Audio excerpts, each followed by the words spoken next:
session.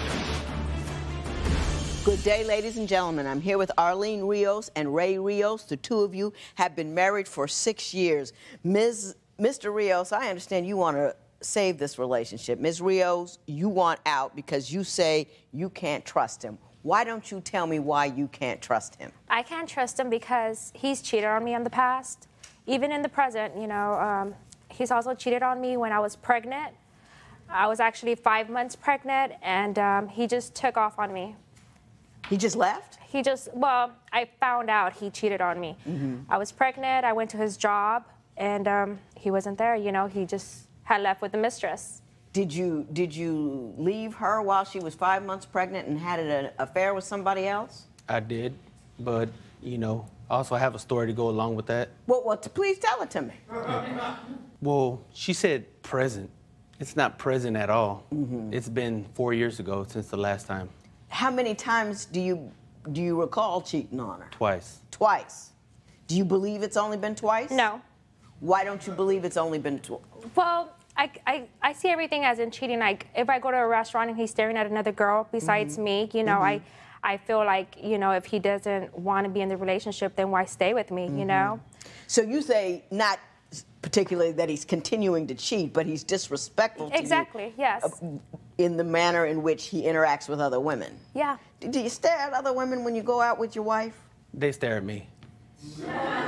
So it's not your fault? Not my fault. Tell me how you responded to that initial cheat, because I think you had a very unique and interesting response. Actually, he proposed to it. He said, well, you know what, I'm going to tattoo your name on my neck. And I said, are you serious? That's not true. Well, you did tattoo something on your neck. Turn around and let me look. Right. AI, those are initials. Arlene? Right. Ibarra. That was my maiden name. Your maiden name. Yes, ma'am. Okay. Did you offer that up as an apology and a branding so other women wouldn't get confused? I did not. Why'd you do it? She basically gave me an ultimatum. She said, do this or you won't be back in the family. I can't see my daughter. Right. Right. And so, you do understand her distrust of you since you did cheat on her a couple of times. But I believe that a couple has to get over that. Have you done anything to assist her in getting over that, other than, you know, tattooing her initials on your neck? Well, I haven't cheated her in 4 years. Isn't that enough? Well, you know, a cheat is like an emotional beating, you know? And so, like, if I took a hammer and beat you about the face, and then I come back tomorrow and I said, why you have a black eye still? Because you're still injured, you're still hurt. You have to mend that hurt. You got to put a patch on the eye. You got to put a Band-Aid, some antiseptic, and you have to make amends for it. Right, but a black eye heals in a day or two, or you're missing the point of a week at most. Of the analogy, Mr. Rios. You have to actually do something other than simply not cheat anymore to make someone feel better after they've been well, I'm injured affectionate in that way. When I have to. Well, why don't you tell me what you think you've done to make the marriage more comfortable and secure for her? I've bowed to her wishes. Basically, she made me delete my social media account and merge with hers. I'm not allowed to have any female friends, even though she happens to have a male friend from high school still. Well, do you think she's running around on you? Right now, I don't think so. I think she's too busy being overbearing and jealous. She doesn't have time. Right. She's so busy beating you up, she doesn't have time to run around on you. Now, Ms. Rios, since you decided to take him back, yes, are you continuing to make him pay in a way that every day is become an unpleasant day because you're not looking to make everything better? You're looking to continue to punish him ad infinitum. No. That's exactly what she's doing. No, that's not what I'm doing. That's not what you're doing? I still love him. I cook for him. You know, I do all, you know, I go out of my way to do things for him, you know, even though he still acts the same way, you know, with his temper tantrums and everything he does. Explain to me about his temper. You know, we can be, I can cook.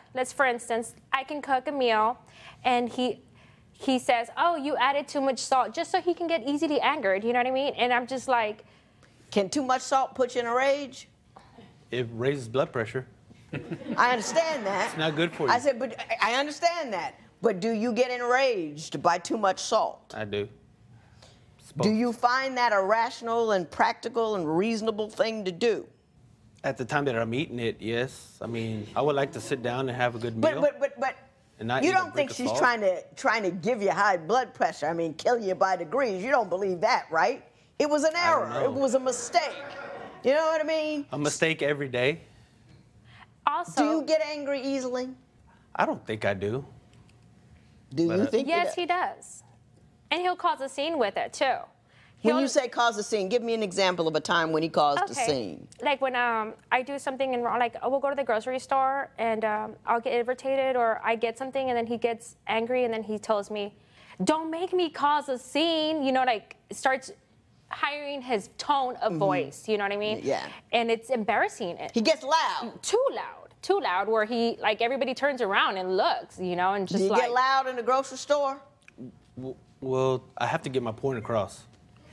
And, you know, I do it for good reason. And there's something about a certain decibel level that will make her understand. Is that what you believe? I know that she's real timid and she don't like to cause scenes. And So you're just gonna scare her. right, and get her acting right in public. Wow. We were at a store and a girl, she kept looking our way and staring. And I'm human. I look back. She starts swatting at me in public and all that and causing a big scene. Are you swatting at him in public?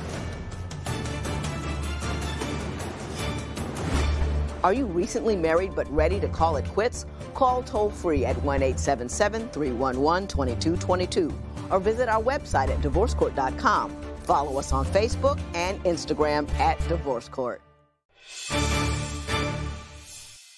There was one point in time where you believed that she was cheating on you, that she was texting and some guy answered the phone and cussed you out. Why don't you tell me about that circumstance?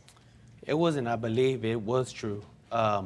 It was shortly after the first time that I had cheated on her. Mm-hmm. She did it in like a retaliation. Mm-hmm. And she just decided to just start texting a guy. I don't know how it came about, but she's not the type of person that texts. Mm-hmm. Her family usually comes over for a visit, or we go over there. Well, it's just text kept coming and coming and going out and coming. And finally, I just grabbed the phone from her. And I looked at the phone, and there's a number. So I called it, and another guy's voice answered at the other end of the line. So I cussed him out. I told him if he ever came near my family again, you know, I'd find out who he was, where he is, and... Ms. Rios, did that occur? Yes. Did you actually cheat with the guy, or you just had an emotional relationship going on? I did cheat on him. Yes. Did it make you feel better? No. No. I had to live with the conscience of it. So, Yeah. no, it didn't make me feel better. Yeah, because it never works out that No. way. You know, retaliatory cheats. It doesn't. It's just messy. It's not who you are, so you feel dirty and bad. Exactly. And it doesn't help your relationship, doesn't keep you together, none of that stuff. You say that he had a child with somebody else? We thought he did. Uh-huh. But it turned out, you know, it was just a hoax. You know, she started saying, you know, that she was pregnant and... Some ex of his? Well, it's when we first started dating. Uh-huh. She just started calling my house phone, and it went from there. And then we were still dating because I didn't really believe it. And she called. She said she was pregnant. And then from there, I told him, that she was having a miscarriage. And so I said, you know, if it's your child, then go attend to her, because I'm not the type of person that's going to retaliate over someone that is really pregnant, you know. So he went, and then as he went, it was her sister that was actually in the hospital and not her. Gotcha. So that's how I knew that, you know. She was just trying to mess with your situation. Exactly. She found a way and was trying something. Mr. Rios, you say that Mrs. Rios' temper is so bad that she throws things at you when she gets angry. Explain to me the kinds of things she does when she gets angry. Whenever we're at a store and a girl, again, she kept looking our way and staring. And I'm human. I look back. You know, I'm not going to just, you know, let somebody stare at me and not look back, you know, to let them know that they have my attention. Well, I get blamed for it. You know, she starts swatting at me in public and all that and causing a big scene, but... Are you swatting at him in public? I have done it before. Are you swatting at him, period? I have done it before. Because I get in real rage. Like, when does the respect start? You know what I mean? I understand that you need respect, and I understand that he has been damaging to your sense of self. But everybody's got to keep your hands to yourself. At no point in time can you pop people. It's not rational. It's not reasonable. And just like I told him with the there's no designated decibel level at which people, start to understand what you're saying, and there's no smack level either that you can do that makes anything any better. And it's domestic violence. Yes. You know what I mean? You could go to jail. Yeah. They could call. Clink, clink. Yeah. Sometimes what she says indicates a little bit that whenever you don't get what you want, you get angry. Do you see what she's saying?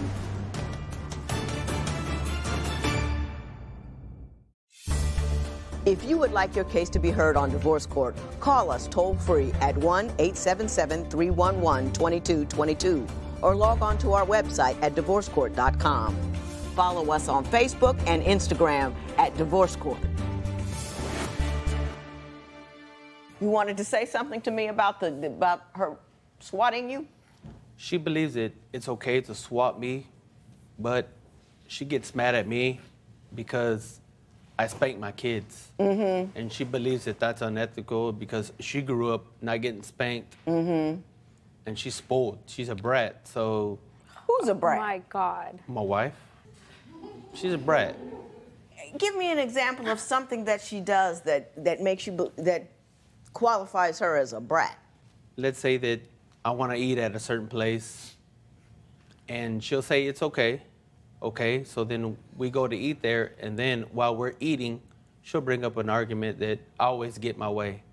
I always do this, and then she'll throw a temper tantrum and be like, you're the only one always getting what you want. Our kids need to eat what they want, or you're always buying yourself clothes. How about our kids? Ms. Rios, do you guys have those kinds of conversations? Yes. We even have an argument whenever we're in the car, like who wants to go eat where. It's like we can never make up our mind. And I say, okay, well, we'll go where you want. And then he's like, well, I said it last time, it's just like pointless arguments. And then about the children, yes, I do disagree. I do disagree with him. Do you spank them a lot? You're supposed to if they do wrong. I know that there are two camps, and some people say that it's abuse, and some people say that, and there's studies out there, but the studies, if you ever read the controls on the studies, they compared people who used to spank their kids 200 times a year to people who didn't spank them at all. If you're spanking your kids 200 times a year, you're just an abusive dude, and it's wrong. I did spank my kids, but it was a rare event. With a rare wrong. Is that your go-to form of discipline? I usually give them 3 chances. After the 3rd chance, they're getting their butt spanked. Simple as that. Are you mad as a hornet when you're spanking them, or are you still rational? I'm mad by that time. Yeah, don't spank nobody when you're mad. You got to be cool because you don't know how hard you're hitting them, and what you're doing is you're taking out your frustration. You're not disciplining, you're taking out your frustration. There's a difference. So if you choose to use that form of discipline, you've got to make sure it is called for, it is rare, and it is not simply a way for you to feel better in the moment by striking your kid. Because that teaches them violence. That teaches them you get mad and you hit things. You get mad and you hit people. Do you see what I'm saying? You got to be reasonable and rational about the whole thing. And sometimes they need they need guidance by their dad.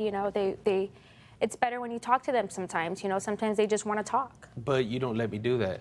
This is the part I can't figure out, Mr. Rios. I can't figure out if you're one of these I like it my way guys, or people that it's like it's your way or anger. Do you understand what I'm saying? Sometimes what she says indicates a little bit that whenever you don't get what you want, you get angry. I'm not sure if that's what she's telling me. Is that what you're telling me? Yes. Do you see what she's saying? She's the same way. Are you the same way? No. I'm not easily angered. I only get angered when he does things to anger like, you. let's say it. He pushes my button, and he knows what button to push. Yeah, there are no buttons.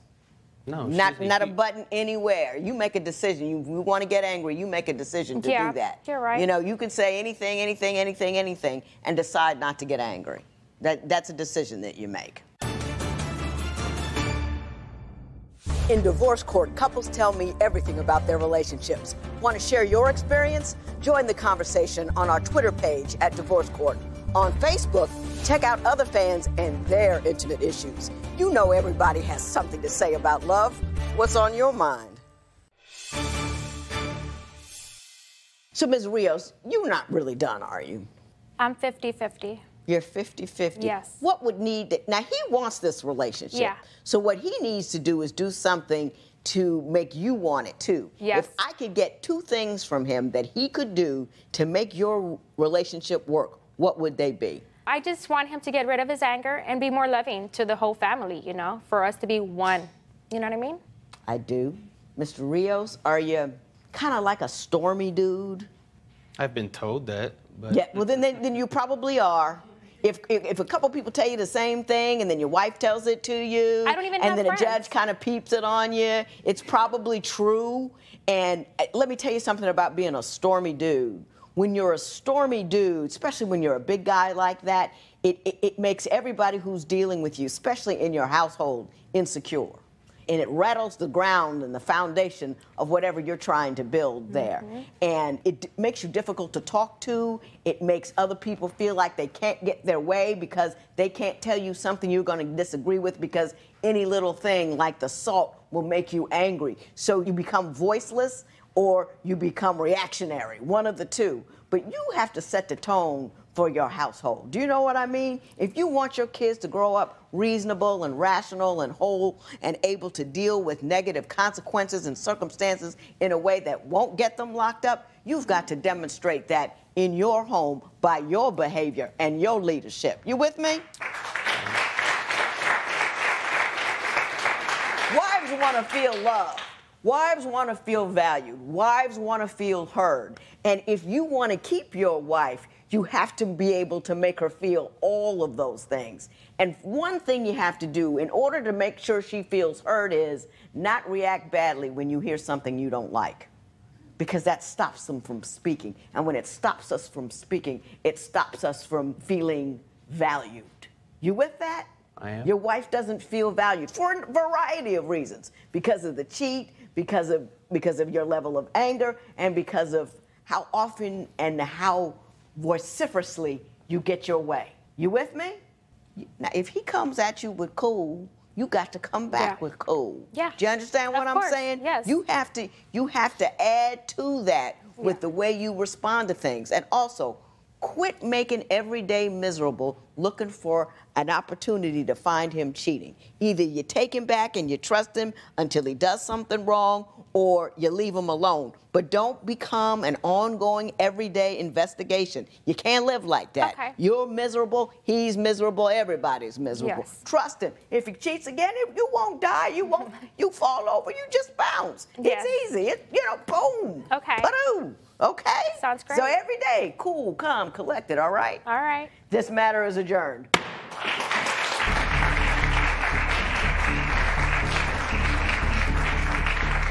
I give this advice a lot to people who have been cheated on. You have to make a decision. You can either decide that you can't trust them and you must go, but if you want to stay, you have to go ahead and trust them and not make your relationship an ongoing investigation. This morning, I heard a troubling case. You know, people often start relationships for all of the wrong reasons. The couple I met today brought all of those wrong reasons into divorce court. Divorce court is now in session. Good day, ladies and gentlemen. I'm here today with Tanya Duffy and James Vick. The two of you have been together for a year, and to be perfectly frank with you, I can't figure out why you're here. I've read your petition a couple of times. You guys are going to have to explain it to me. But having said that, I will say this. You are 39, and you are 25. and the two of you are living together, and you don't want to be living together anymore. At least you don't, Ms. Duffy. Mr. Vick, you have a whole different point of view on everything. So I'm going to start with Ms. Duffy. Why don't you tell me what's happening at your house? I have trust issues in men due to a past relationship. My ex, he had a key, and he was... Your ex had what? A house key to my house. Uh-huh. And when I wasn't home, he was bringing women in my house, having intercourse on my bed, etc., was stealing money from me. Okay. Now, you had a past relationship. You probably had a number of past relationships where things didn't go well or things didn't go right. What is Mr. Vick doing that's bringing up all this insecurity in this relationship? He's quiet. He doesn't speak all the time. He's always quiet. I have to spark a conversation in order for him to talk. When he do talk, it's not for a long time. Now, Mr. Vick, are you a laconic brother? Do you just say a few words here or there and are unable to engage in a fruitful conversation? At times, yes. Got it. Got it. Got it. Now, Ms. Duffy, let me explain something to you. Some people are just not talkative, and it's not indicative of the fact that they're keeping anything from you. Some people are just not, they just don't speak a lot. Is he doing anything other than not talking a lot that makes you feel that he's not trustworthy? Well, yes, certain family member had told me that he cheated before, but when I asked him, he said, no, I haven't ever cheated on him. I just want the truth. I want honesty. Mm-hmm. And I'm not the easiest person in the world to get along with. I know I'm not. I know I have. Well, what's wrong with you? What are you doing that makes you so hard to live with? I have a smart mouth. Okay. Now, how long have the two of you been together? 11 months. 11 months. In a relationship. And woo, you're 39 and he's 25. Yes. Do you believe that age difference, nothing wrong with an age difference, I'm not going to say that at all, but do you believe that it is playing a part in why you two are having difficulty communicating? Well, on the phone, sometimes he talk more than he talking when we in the house. Or it's times where he'll be out, I may call, he won't give conversation, and whoever he's around, he can't talk to me on the phone. Okay. And that makes me think that he's doing something, because he's not talking to me on the phone and answering me when I talk to him. Okay. Mr. Vick, what's going on? As far as you're concerned, what do you believe are the issues in this relationship? She drinks a lot, and she just gets angry a lot. She has a temper problem, and she has a very smart mouth. Well, let me ask you this. I understand from your papers that one of your biggest complaints is that you can't get a key to the house in which you live with her. Is that accurate? Yes, that is accurate. Now, you explain to me the conversations that you've had about you're not getting a key. Conversations are really cut short. If I ask about it, she kills the conversation. Ms. Duffy, is he living with you? Yes. Does he not have a key to the place where he resides? No, he doesn't. Explain that to me. Because somebody's always home when he comes. So he can get in, and if not, he come home with me. Mm-hmm. I'm always picking him up, we're together. So you can get in because I'm got the key letting you in. You always but he can't be home and you're gone and he has to go somewhere and come back. He can't do that. If he's home, he has to stay home till you get home because he can't get back in? I have trust issues. Let me ask you this. If you got so much trust issues, he's 25, he's not talking, and when he does talk, you can barely hear him. Why did you let him move in? It wasn't so that, the question wasn't ever asked, can I move in? He just barnstormed your house. He just bogarted his way in. No, when we met and exchanged numbers, we talked on the phone for like 5 days. He said he was gonna come over on his day off. On his day off, he came over and never left.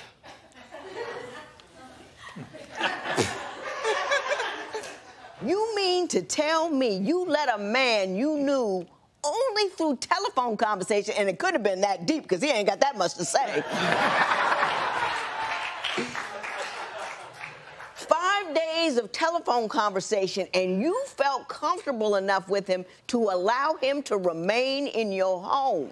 No, it was just so much more of, it was having fun.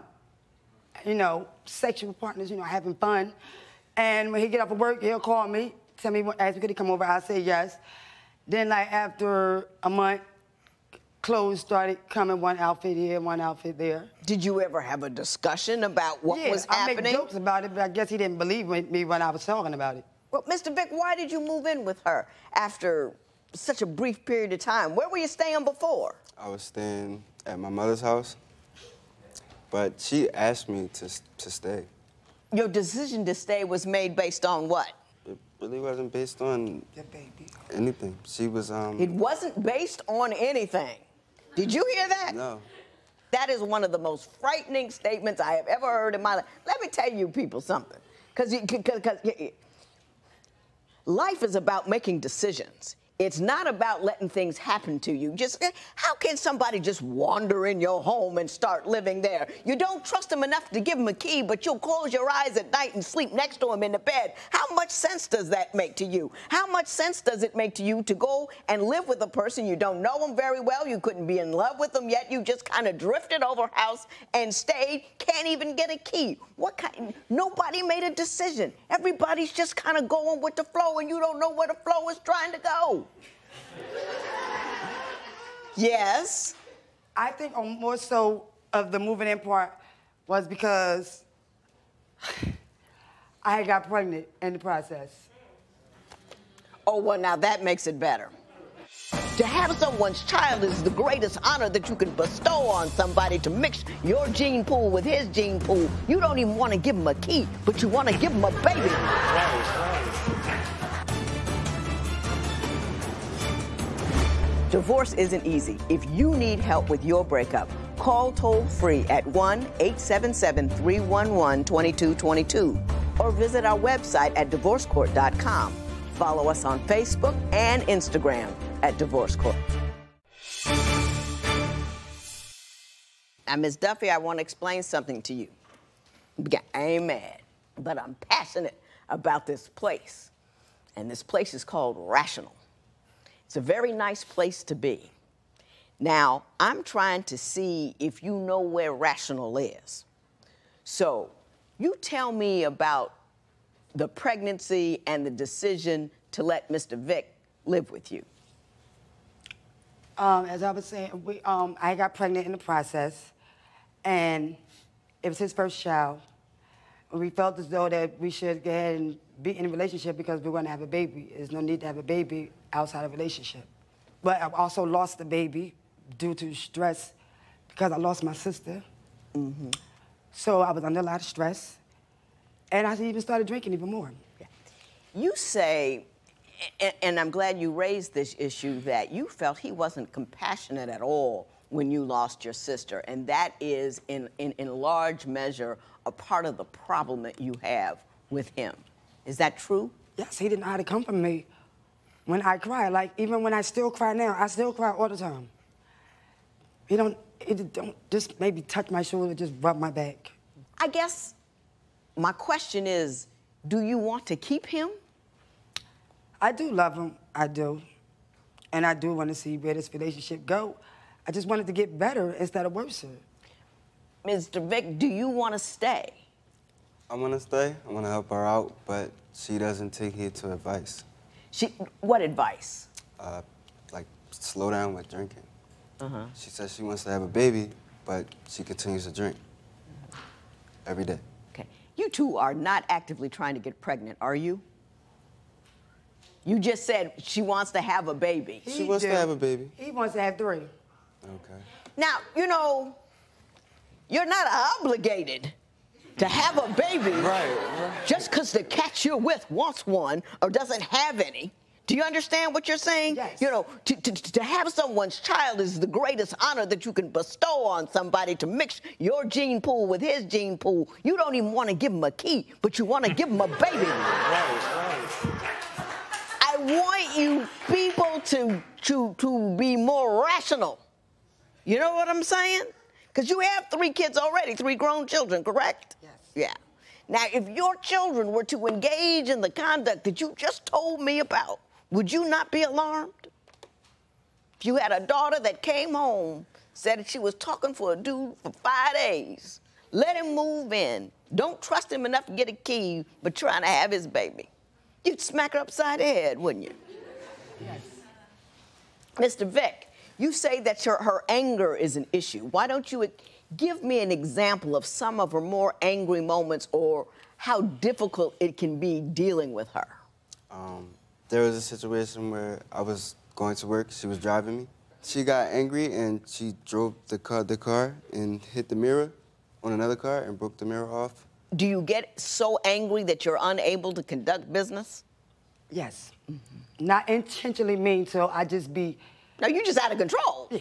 Yeah. Yeah. Yeah. But, you know, whether you did it intentionally or not, that's anger causing you economic hardship, correct? Yes. Okay. It's days where I'm happy and I won't give him sex for like, I'll put him on punishment for like 5 or 6 days. So when he goes on punishment, that no sex?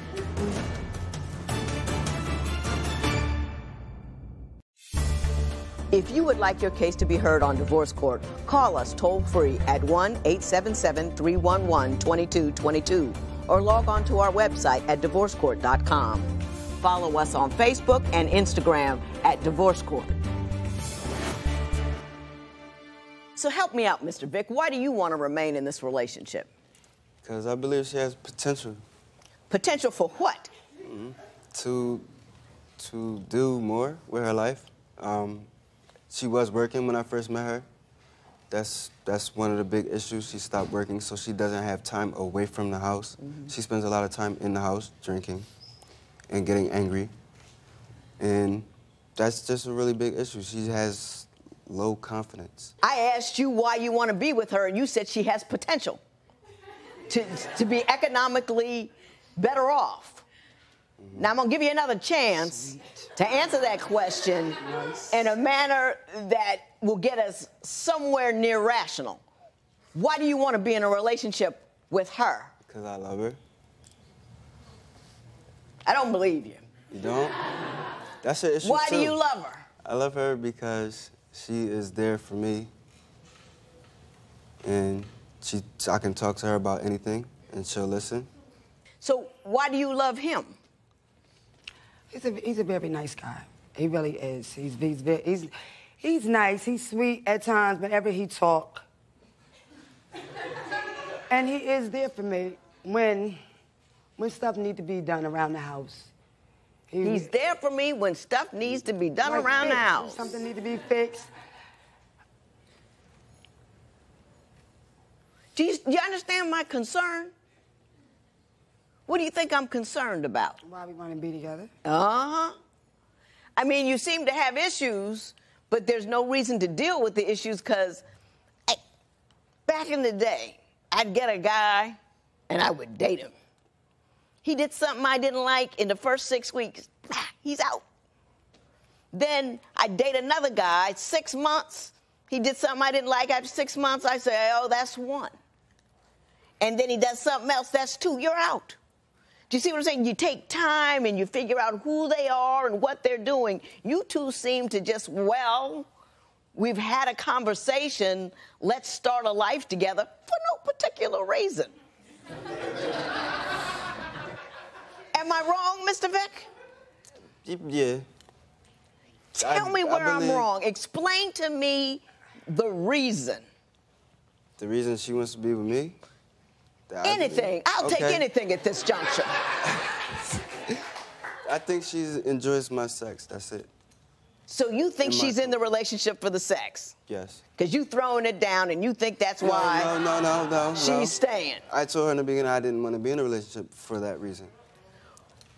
But the only time she's happy is that time. Is that true? Not so all the time, no. No, because it's days where I'm happy and I won't give him sex for like, I'll put him on punishment for like 5 or 6 days. So when he goes on punishment, no sex? Mm-hmm. Okay. That's only happened one time. You got on timeout? That's only happened one time. There's always a whole lot going on in divorce court that people want to talk about. If you have something you want to say, join us on Twitter @Divorce Court, or jump on our Facebook page and see what everybody's talking about on there. Sometimes you people get heated. Don't miss it. I intend to leave here and return to that state known as rational. But before I do, I will say what I need to say, and hopefully one or both of you will hear me. This relationship and the difficulties therein are not about a key. They are not about conversation. They are not about anger and all of that. The issue that we have here is two people who aren't making decisions about their lives. We've got two people who are just kind of letting life happen to them. You're having sex, and if you got pregnant, he doesn't have a kid, so I'll have one, so we'll stay together. Life will throw you on the rocks if you don't determine where you want to go by making conscious decisions about what you want to do. When you get into a relationship, first of all, you don't need to be in a relationship. Quiet as it kept. Some of the happiest years of my life, I love you, Big E, I was alone. Because I was an interesting person, I was interested in myself, I was interested in my job. Sometimes I think people come in here and cobble together a relationship out of somebody they don't know, they don't understand, they're not satisfied with because they think they need to be with somebody. I don't know. I don't know if she's sugar mommying you to death. She does. Yeah, and who wants that? Do you know what I mean? You can get sex anywhere. I'm telling you, dudes are willing to give it up all the time. You don't have to beg or nothing. They're just ready to do it. So, but what you do is you make sure you're on birth control so you aren't stuck with an idiot. What? It's not so much the sex neither. He loves how I take care of him. But what's that doing for you? What's that doing for you? The company. See, live a bigger life.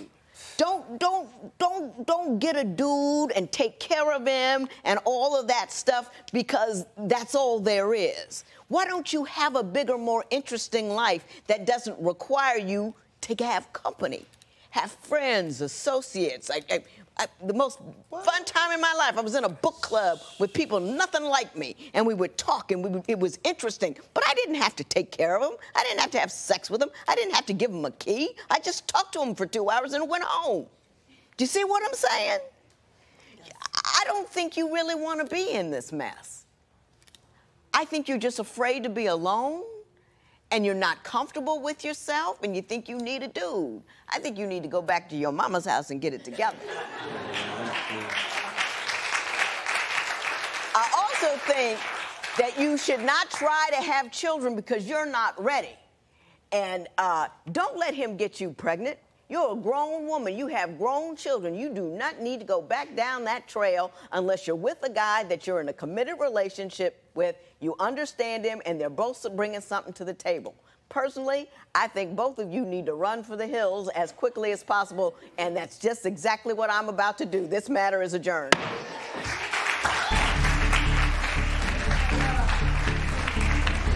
Tanya and Chris exemplified a problem I see all of the time. People getting into relationships because they just don't have anything better to do.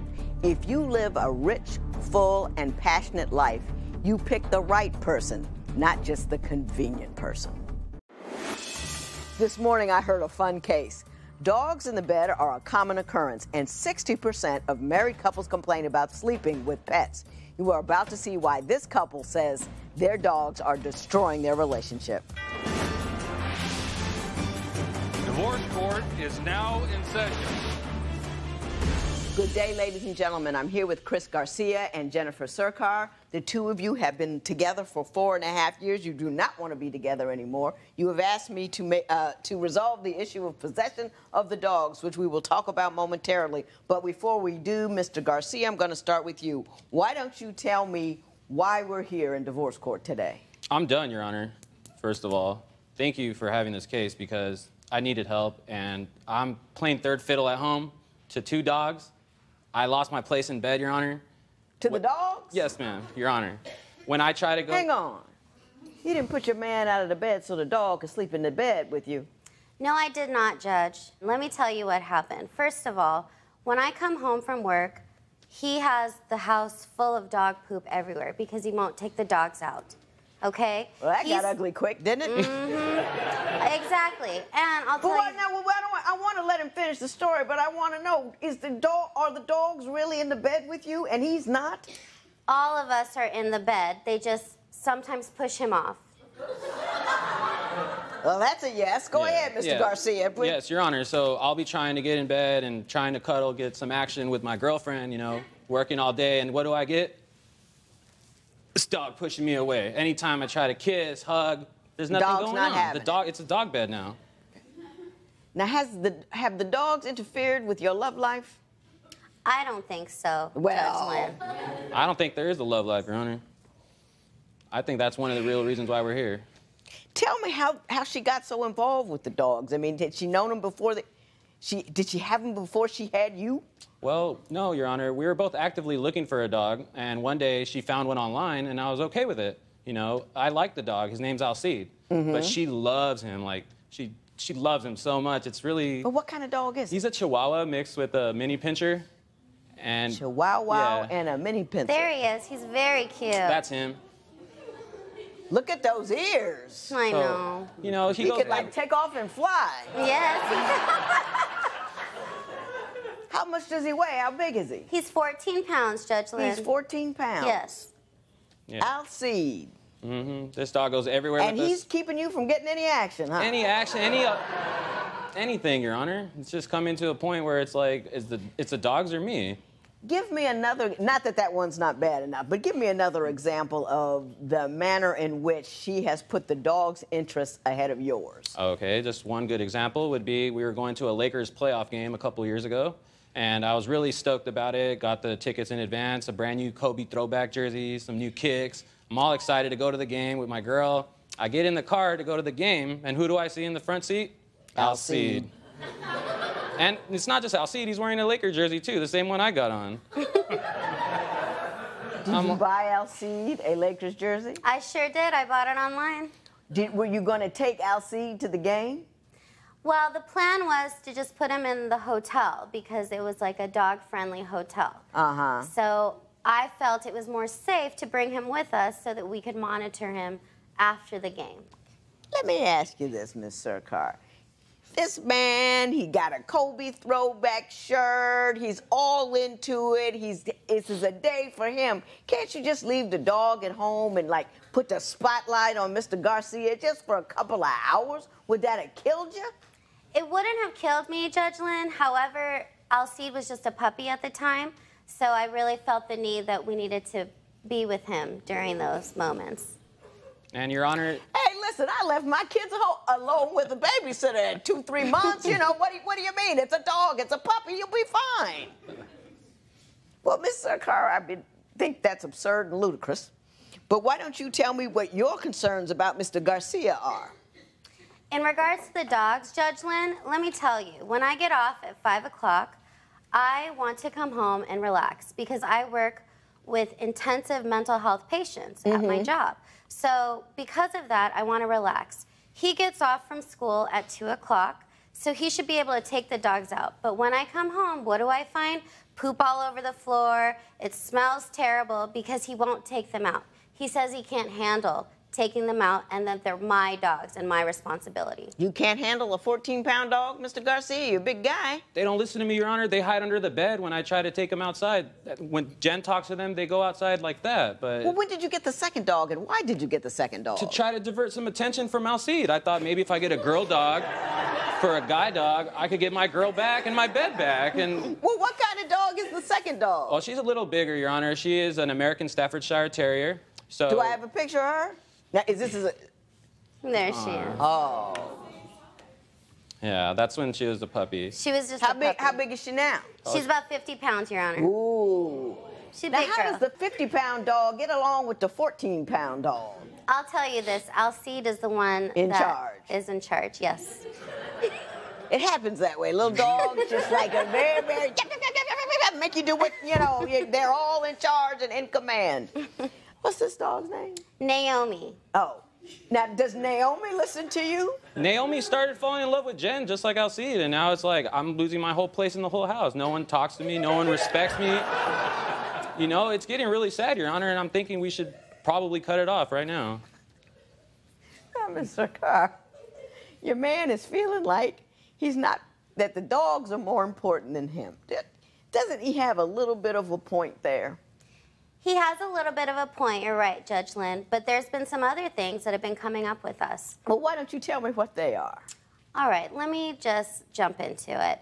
Chris right here is very jealous. He's jealous of anything that just stares at me, looks at me, even talks to me. And it's absolutely ridiculous. Now, is he jealous of human things or just the canine variety? He's jealous of men and even women, and I'm not even into girls. Now, Mr. Garcia? Yes. Are you concerned that Ms. Sircar is doing things that she ought not be doing with people other than you? Yes, Your Honor, I do believe that it's true. And why do you believe that? Well, for example, she'll get late night phone calls on vibrate, you know, with the phone flipped over, and she says, oh, I'll be like, baby, who is that calling you like at 11 o'clock at night? Oh, don't worry about it, it's just student loans. I think... Student loans? Ms. Sircar, you get suspicious calls at 11 o'clock and telling your man it's the student loan people? Sometimes they call, Your Honor. They're trying to get my money. They call you at 11 o'clock at night? Sometimes they do. Ms. Sircar, come on now. Come on now. Are you fooling around on him at all? No, I am not. Never, not one time in the 4.5 years you've been together? Never, not once. Never? I am very faithful, and that's something I'm against. And I've never cheated on him because I love him very much. Do you love him enough to get Alcide out of the bed? I could try if he worked on some things.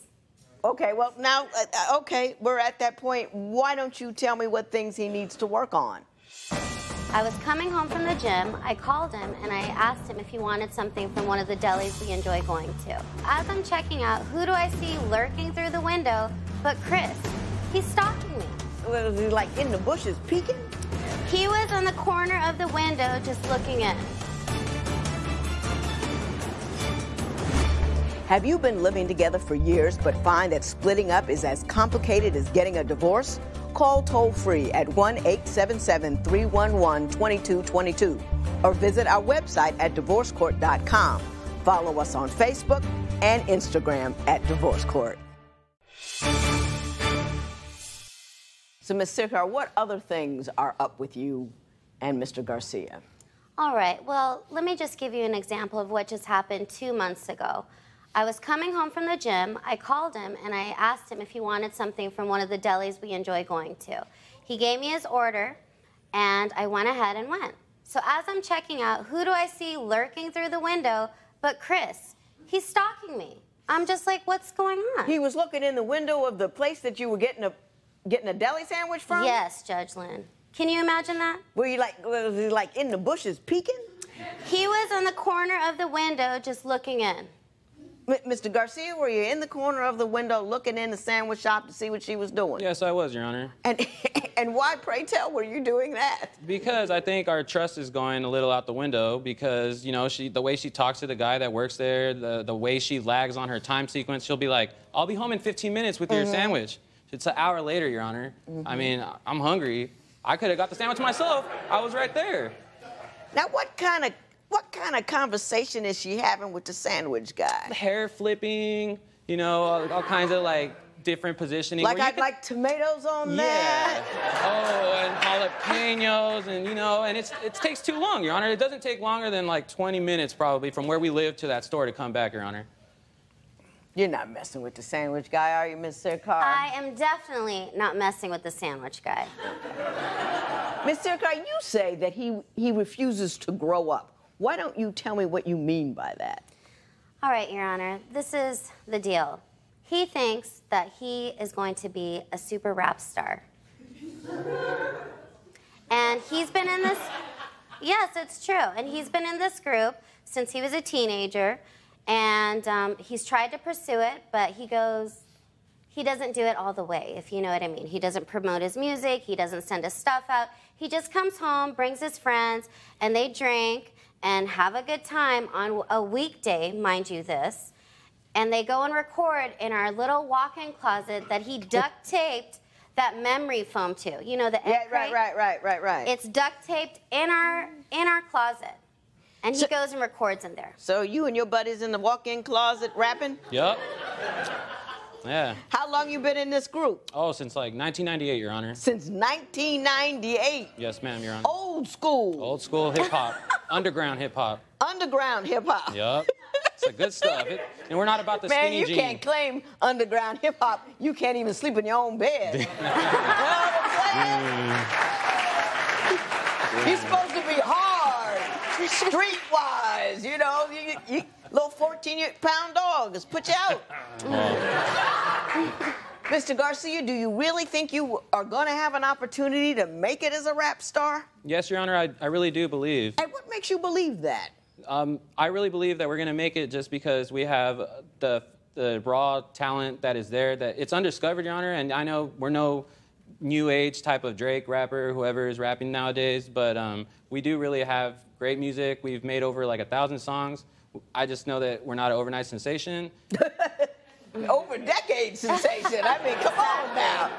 You're pushing a quarter century here. But you got to understand, Your Honor, I really believe in this dream, and I want to make it a reality. And I wanted Jennifer to be a part of it, but she's not having it. Well, what do you rap about? I rap about Jennifer. I rap about life. I rap about family. I rap about tough times, good times. So you rap about your lady not letting you in the bed with the dog in the bed?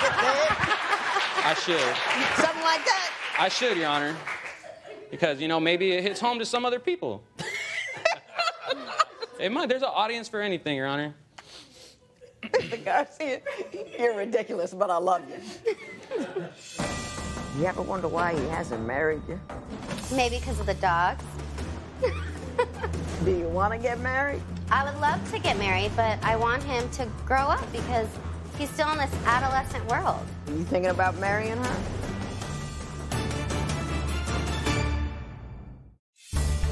If you would like your case to be heard on divorce court, call us toll-free at 1-877-311-2222 or log on to our website at divorcecourt.com.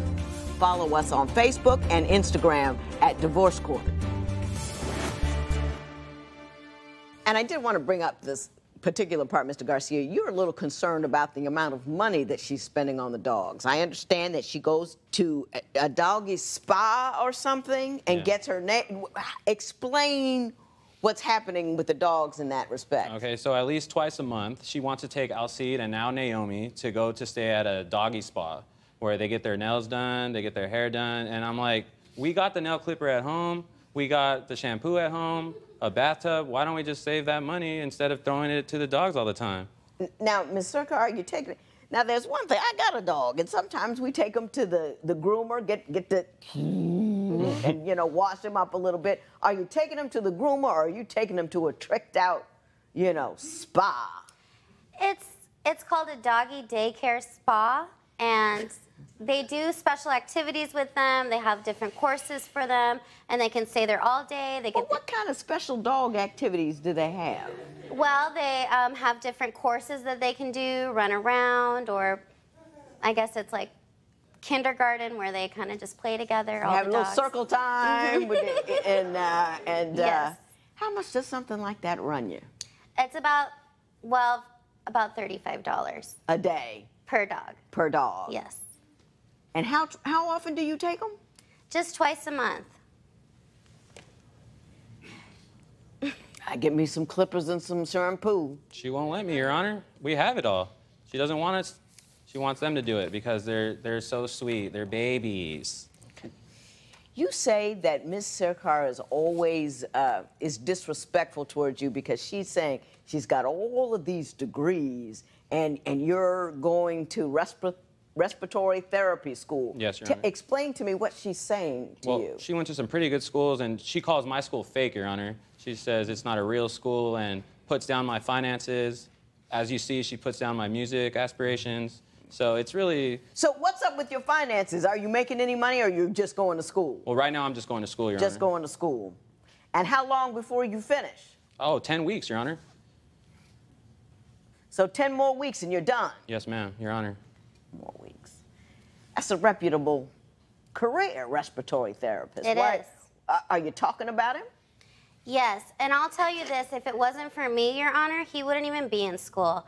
I let him know that school is a really positive path that you need to go down because his rap career wasn't going down the right path that he wanted to. So I helped him understand that school is really a positive thing and it's gonna help us for our future. Because I can't just be the only one making the good income. He has to too, in order for us to live a decent life.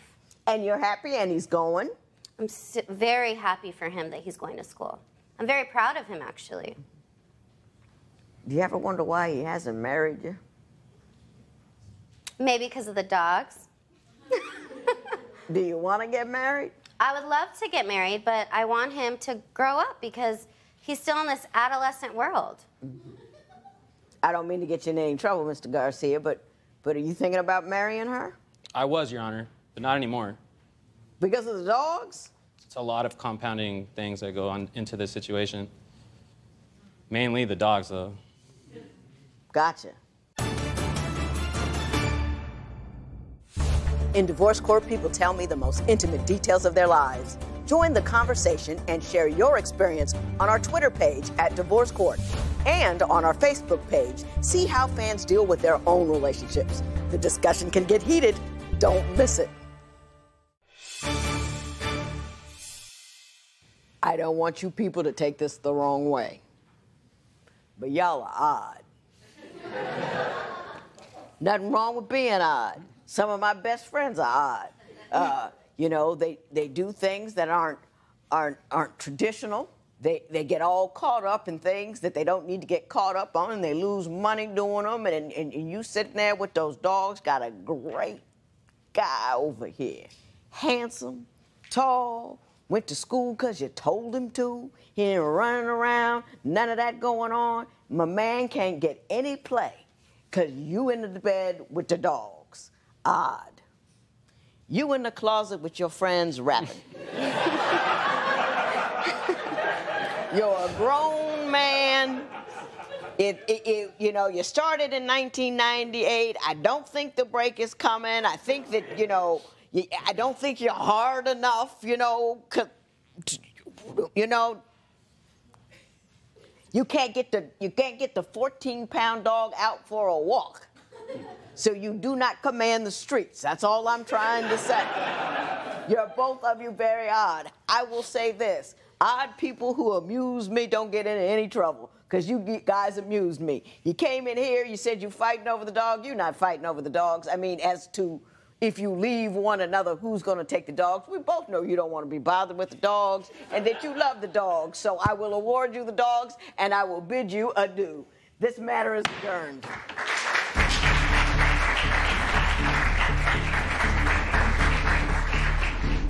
Chris was a little odd, and Jennifer was a wee taste weird. And I think they got together because nobody else wanted to be bothered with either one.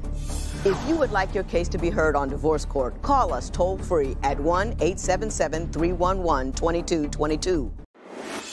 I heard a great case this morning. You know, couples who rush into marriage are much more likely to break up than people who take the time to get to know each other. The rush to marriage was a real issue for the couple I met today in Divorce Court. Divorce Court is now in session. Lisa White and William Smith, the two of you got married after dating for 2 months. Ms. White, you say you got swept off your feet. Mr. Smith, you believe you were brainwashed. So, Mrs. White, I'm going to start with you. Why don't you tell me what you saw in Mr. Smith in those 60 days that made you say, forever until death do we part? Well, he was a gentleman. He took care of business at first. He sat there and he took care of my kids like they was his own. He provided for the family. He took me out on dates and did everything. But 60 days, I mean, anybody can be cool for 60 days. You know what I mean?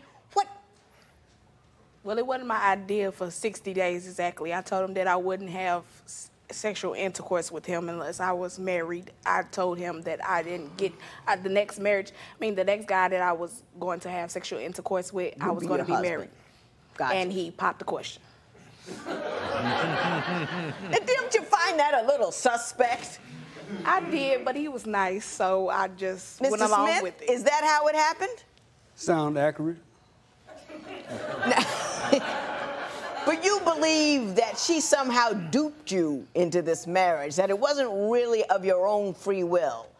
Yeah, she did because, I mean, she kind of actually, like, arranged all the stuff and everything. I'm like, How did she arrange it? What did she do? Well, like... She walk you by the courthouse and say, hey, let's just dip in here? Yeah, pretty much. She was like, man, we might as well just gonna be together forever. I was like, I mean, I don't know. It was crazy, but I was like I was ready to move forward in my life. You know, tired of living with my mom's. Like, I ain't getting no younger, so I was like, let's try it out. I was tired of living with my moms, so let's try it out. This was your reasoning behind marrying. It ever occurred to you to live on your own, like? No, I never lived on my own. Huh? No, I never lived on my own before. You never lived on your own. Do you ever want to? Is that something you would aspire to do? No. I was working on it, but it didn't happen. But it doesn't seem that important at this point. You back with Mom? Yeah, pretty much. Yeah. I don't think he ever gonna live on his own. You say that Mr. Smith changed completely after you got married. What happened? He did a 360.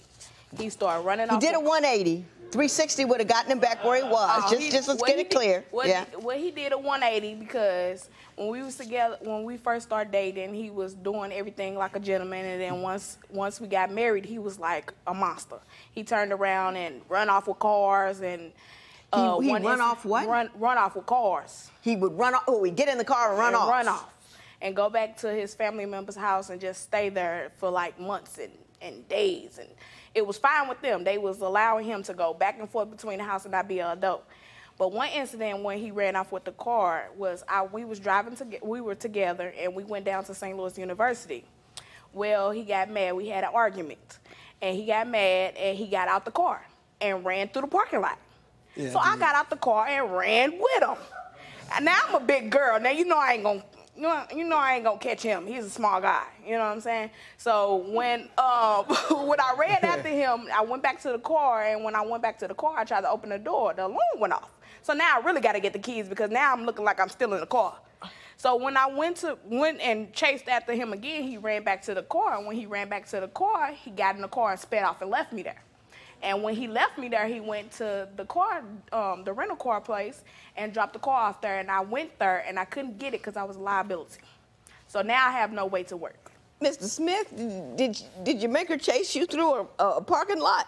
Yes, I did. And did you run back to the car and take off and leave her there? She took my card, so I got upset. And you chased, right. and you ran. Right. And she chased you. Right. Mr. Smith, you say Ms. White has a gambling problem. Why don't you tell me about that? Yes, she does. And I mean, it's like come rent time, a couple of weeks before rent come around, she talking about she gambling. She came home crying, talking about she don't have no money. And I'm like, well, I don't get paid that much. How we gonna pay the rent? You know what I'm saying? So we was kind of late on rent because she didn't want to pay rent. Do you gamble away the rent money, Ms. White? No, ma'am. That is not correct. He gambled. His money is his money, and my money is everybody's money. It's just me, the kids, him, the whole family, everybody. I had to pay off everything. I paid rent. I paid utilities. I paid everything. I paid for his car to get paid off. You don't contribute at all to your own upkeep? No, we did. She don't pay all the rent. No, my question to you is, do you contribute at all to the household bills? Yes, I was. What were you giving her? You mean, was I giving her? Yeah, every month. Would you give $100? I mean, we didn't have enough money to do that. I wasn't paid that much.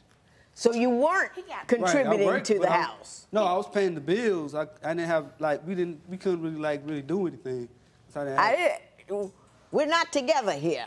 I'm gonna walk down this road one more time, and if we can't get to the end of it, we're just gonna pick another road. Right. How much money do you use monthly towards the household bills? Like 60%. 60%. That's a lie.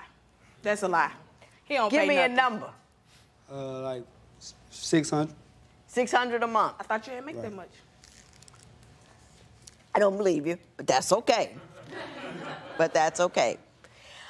You believe that Mr. Smith has cheated on you because you found things on social media that would seem to indicate that. Why don't you tell me what you found? I found pictures. I found messages, sexual messages, what they gonna do to each other.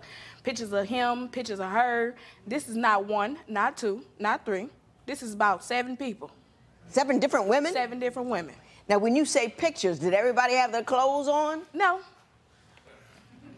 Did they have any clothes on? Some pictures. But not much? Not much. Mr. Smith? Care to respond? That's not true. But I admit that I have, like, talked to other women on. It's obviously because she doesn't want to talk to me, communicate. She hasn't been, like, talking to communicate with me. So, I mean, that's obviously the reason why I was talking to, But everybody had clothes on in all the pictures, because you don't have to have your clothes off to talk. There weren't no pictures, so she made that all up out of whole cloth. Correct. She never saw any pictures of you partially clad with other women. Never happened. No, I never had any. I got you. Yes, he did let them come in and repossess it when I was on my way trying to go pay the bill. I got behind a little bit because I paid everything. And so they repossessed the bed set, huh? They repossessed my bed set and I was laying on the floor. Divorce isn't easy. If you need help with your breakup, call toll-free at 1-877-311-2222 or visit our website at divorcecourt.com. Follow us on Facebook and Instagram at Divorce Court. Ms. White, you say that he does something during arguments that precludes you from having any communication. Could you tell me what that is? Yes, ma'am. We would start having an argument or be in an argument, and he would take his hearing aids out so he wouldn't hear me. Mr. Smith, would you take your hearing aids out so you don't have to hear the argument? Yeah, sometimes. Now, earlier, you accused her of not being a good communicator, and you were talking to the other women that you weren't naked with because she wouldn't communicate with you. Now you're telling me that when she does talk to you, you take your hearing aids out. So my question to you is, aren't you the problem with communication and not her? Very much so. Sometimes, sometimes I probably am at fault, but not all the time. Not all the time. Do you agree with her that things changed immediately after you got married? No, not immediately. Probably about 5 months, somewhere around 5 months. What happened 5 months in? Well, she started doing stuff like getting a bed set without even talking to me about it. Explain that to me. What happened? Well, I come home, she's got a bed set, dresses, and a whole bunch of other stuff, like a 3-4-piece set. And I'm like, dang, you know what I mean? I'm working, you not. What's going on? I can't pay for this and the rent. I mean, we're already behind a little bit. But, so, I mean, and when the people came, we got the bed set, I let them right on in, because I'm like, I ain't paying the dime. Oh, they repossessed it? Oh, yeah, they came, repossessed it and everything. What happened with the bed set? Did you buy a bedroom set you couldn't afford and they got repoed? I bought a bed set, and I was working at the time when I bought the bed set. And, yes, he did let them come in and repossess it when I was on my way trying to go pay the bill. I got behind a little bit because I paid everything. And so they repossessed the bed set, They huh? repossessed my bed set, and I was laying on the floor. Sorry, it's not funny. It isn't funny, but it's just the way you said it. You say that Mrs. White will disappear as opposed to dealing with the problems. Why don't you tell me about that? Sometimes I come home, in the morning, she sometimes not there. I'm like, and then I call her, she's like, she at the other other baby daddy's baby mama house. I'm like, what are you doing over there? I mean, we got a house together. I mean, what are you over there for? So you mean to tell me that when you come home, sometimes she is at the home of one of the fathers of one of her children? Correct. Ms. White, are you doing that? Or were you doing that? I was, due to the kids. Due to the kids. So you were just taking the kids over there? Well, why did you have to stay too? Can't you just drop the kids off? To somebody else's house? Well, it's their father. You picked him. No, not the father. He said the father, her other baby daddy, baby mama house. Meaning I was at the. My fault. I have a child, and me and the other baby mama share the daddy. We got 2 kids, and we bring them together so they can play with each other and all that. Because they're half brother and sister, because they're related through the father. Correct. Is the father involved at all? No, he's way out the picture of her life. Her child is the oldest. All right. Yeah. Can I say this to you, Mrs. White? Yes, ma'am. You need to be a little more discerning when you pick out your men. Do you understand that? You got a guy. He's, living in his mama's house, don't have much of a job. You've got to say, is this the kind of guy I want to hitch my wagon to? A few nice dates, okay, fine. That means date him next month as well. Doesn't mean have a baby with him. Doesn't mean marry him. It means, you got to watch people before you mix gene pools with them. Do you know what I'm saying? I know now.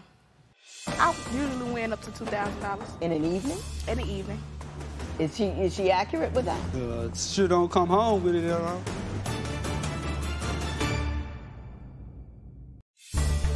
If you would like your case to be heard on divorce court, call us toll-free at 1-877-311-2222 or log on to our website at divorcecourt.com. Follow us on Facebook and Instagram at Divorce Court. Mr. Smith, you say that your sex life was deplorable, that it wasn't any good at all. Explain that to me. We would always do like maybe 1 or 2 positions, The same thing, it got old. Right, same old thing. Yeah, it really did. Did you try to bring in some new stuff and spice it up? I mean, yeah, we really, not really. Nope. Do you have any response to that? I don't want to make you, but a lot of response if to that. If that's the case, then why he still wants some? Ask him that. No, I won't ask him, but I won't ask him, but we will continue to move on. You two only ended up living together for what, 6 months, maybe? No, to the end of the year. Till the end of the year? To the end of the year. And you've been separated for 2 years? 2 long years. And you have moved on to other men? Yes. And you have moved on to other women? Somewhat, yes. Somewhat, or you just moved back to your mother's house? Is that what happened? You just went home to mom? I had to. You had to? Yeah, okay. Now, Ms. White, in your meanderings, do you think that you have made some revelations about what kind of man you should hook up with? No, not really. But I know I don't want nothing like the previous ones. Do you know how to find a good one? To be honest, no. Yeah. Don't go wherever you've been going. That's the first thing, and I tell that to everybody. You can't find a good, if there's a whole bunch of bad stuff happening in the area, you have to date outside your area. And to date outside your area, you have to date outside your interest zone. It can't be the same old, same old. Okay? You say that you spend a fair amount of time in the casino, no? Yeah, I do. Okay. I do. Now, but I win. You win? And he lose. Now, what do you play when you go to the casino? Blackjack. And you win? Deck. A little bit. Win. I can win. I usually win up to $2,000. In an evening? In the evening. Is she accurate with that? Sure don't come home with it at all. I done came home several times with it. But do you win more than you lose? Or does it kind of even out in the wash? It evens out. It evens out in the wash. Now, what are your kids doing while you're gambling? They're little? Yeah. Who looks after them? I get a babysitter. You get a babysitter so you can go to the casino. You've got 4 kids. 4 kids, a 5-year-old, a 4-year-old, a 1-year-old, and a 10-month-old. Correct. Now, Ms. White, I'm not gonna get angry, but I'm gonna get serious. Okay. Children that age need a lot of attention. They need a lot of care. They need a lot of, and not just put clothes on them and feed them and all of that kind of stuff. You've got to teach them. They've got to be starting. You have to read to them. You have to establish structure and a schedule so when they go to school, they you know what I mean? I thought everybody read at 7:30 at night. I thought that was just like a rule of life, because that's what my parents did with me. I'm just saying, if you got 4 kids that young, you haven't got a whole lot of casino time. I don't go to the casino.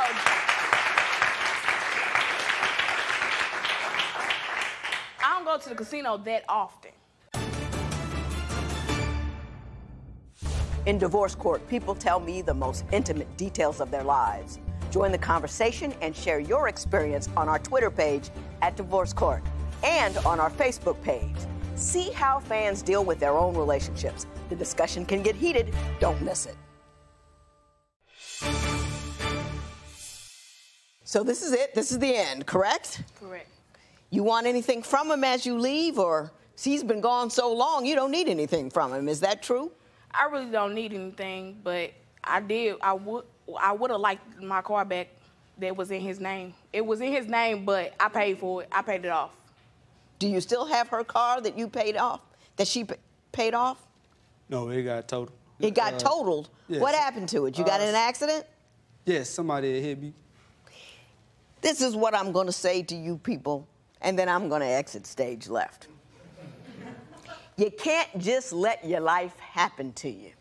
You have to actually make decisions. You have to have goals and directions. You can't just happen to have a kid with somebody, or, well, I'm going to marry her because I didn't want to stay at my mama's house. You have to have a game plan to get somewhere, or else the river of life will just take you lollygagging down the stream, and you'll be hitting rocks and caverns, and you'll wake up at the end in the middle of Lake Silly, and you'll never know how you got there. You've got to have some thought going into what you do, not a couple of good dates. Oh, he's going to be a husband.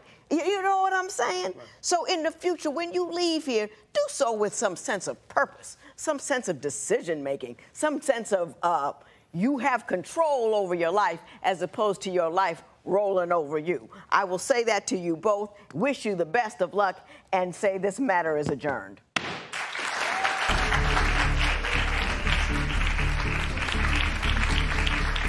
I think what we've learned from Lisa and William is that if you don't know where you're going, life is going to take you somewhere you never intended to be. Submit your case at divorcecourt.com. This morning I heard a great case. Studies show that more than half of all affairs start in the workplace. For the couple who came to see me today, a workplace romance was just the tip of the iceberg of problems they brought into divorce court. Divorce court is now in session. Good day, ladies and gentlemen. I'm here with Al Tyner and Davinia Ellis. The two of you have been together for 2 years. You do not want to be together anymore. Mr. Tyner, I'm going to start with you. Why don't you tell me a little bit about your relationship and why you're seeking to end it here today? Well, the jealousy has just got to stop, Your Honor. It's just becoming too much to deal with. It's like the jealousy, I mean, any little thing I do. Give me an outrageous example of her jealousy and what it's done. Well, when we first met, Your Honor, we dated a little bit.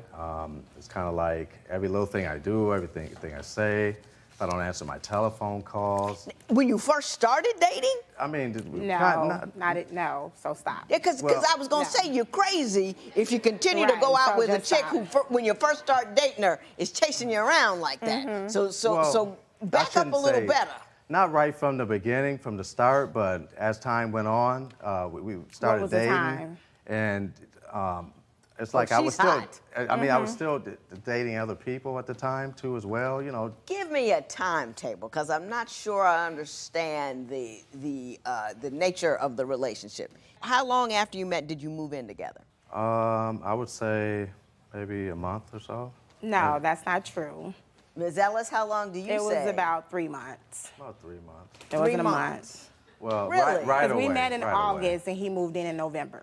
So it went fast. And it was kind of too soon. Did you two sit down and have a conversation about what it meant to live together and why you wanted to live together and what you expected to happen? We didn't. I really, when I first met him, as time went on, it was kind of like, you know, I won't say I fell in love with him, but I felt like he came from a good home. The way that he came in, it was really nice. He came The in way as a that sheep. he came in. He was a wolf in sheep clothing. Wow. Well, how did he disguise himself? What did he He was super display? nice. He was like this super nice guy Uh-huh. that had really great morals. And I was looking at all that, and then slowly but surely, everything started coming out. Probably 6 months down the road, I started seeing the real him. Why did you move in so quickly with her? I mean, it was in a situation where I had to move back in with Mom for a little while. There so, you go. You know, we met, you know, things were going pretty well. Like, Let me tell you something about not having your own crib and choosing to date a chick because you need a place to stay. It never works out. No. They all come in here because I didn't really have a place. So, oh yeah, I'm gonna chat this chick up because you know how we are.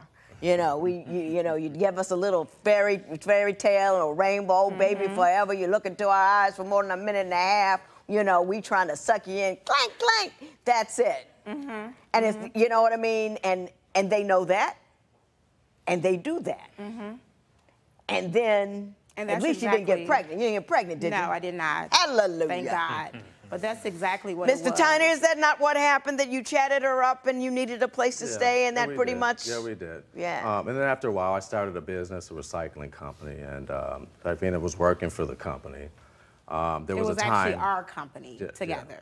There was a time Which where... one was it? Was it your company she was working for you, or was it both of you? We started a company together, but it didn't go that way because her jealousy just got so out of control. I had a big client that I was looking to close a deal on. It just so happened the liaison for the company was a woman. So she sent me an email, because it was kind of hard. Her business was way on the other side of town, mine was on the other. So we decided to meet for lunch, sit down, kind of go over some things so we can close the deal.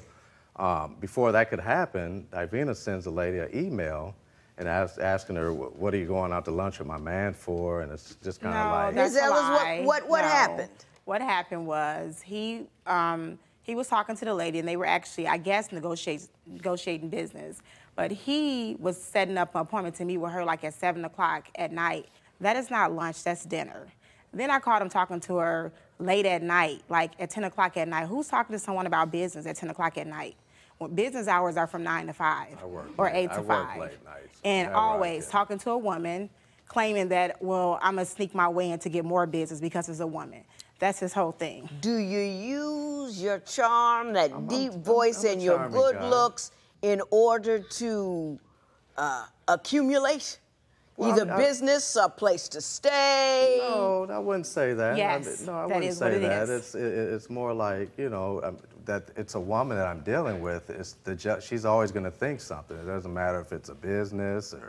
Really? It's always something with a woman with her. Every time, I mean, I look around, she's jealous, thinking I'm talking it's not to that. another No, woman. that's not what I'm talking about. I'm talking about, do you use your attributes in order to Let's be honest. Let's be honest. Do you use them? Is that what you like to do? No, I don't use them. I guess, I mean, if that's what works, if that's what's working, I don't use them per se, you know? I mean... Okay. Have you ever really caught him doing anything illicit? Yes. No. Explain what you caught him doing. Okay, 6 months into the relationship, he was cheating on me already. I busted him cheating on me with his ex-lady or whoever he was dealing with. Now, did you get busted? Did that happen? No, I never got busted. He got busted. When you say got busted, what do you mean? So on social media, we both was going back and forth on our page, and his popped up, and I was able to actually read some of his inboxes. Well, what was he saying on those inbox He was saying, messages? like, early in the morning, 6 a.m., inboxing this lady saying, how are you doing? What's going on? Are we gonna hook up? I was like, what? Were you emailing or inboxing those kinds of messages? I don't remember asking to hook up with anyone. I found out that the lady was in town, and he ended up admitting that he slept with the lady. I didn't know she was in town. And the part about you admitting to having slept with her is completely made up out of whole cloth. She's gonna think I'm dealing with a woman. Okay, he told me he slept with her. He told me he slept with her. He's a compulsive liar too. He likes to lie. Okay. He's a compulsive liar. The jealousy is this is what I'm talking about. Your last relationship. I'm really not too clear on who to believe because you did say you admitted a bit to chatting her up so you had a place to go. Well, no, I mean, it really wasn't that. We started dating and we, started liking each other. And she became very convenient for you. She did. When the text came, "Are you my booty call?" I was able to get her number, and then I actually found out where she lived because I called the girl because I knew that he was going over to her house.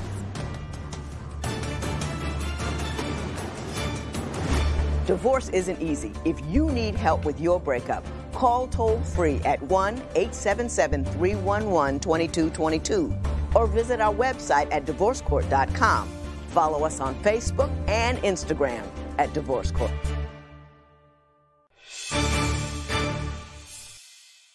Ms. Ellis, I'm going to get off this topic momentarily, but I want to allow you to give me your best evidence that Mr. Tyner has cheated on you. Your best evidence.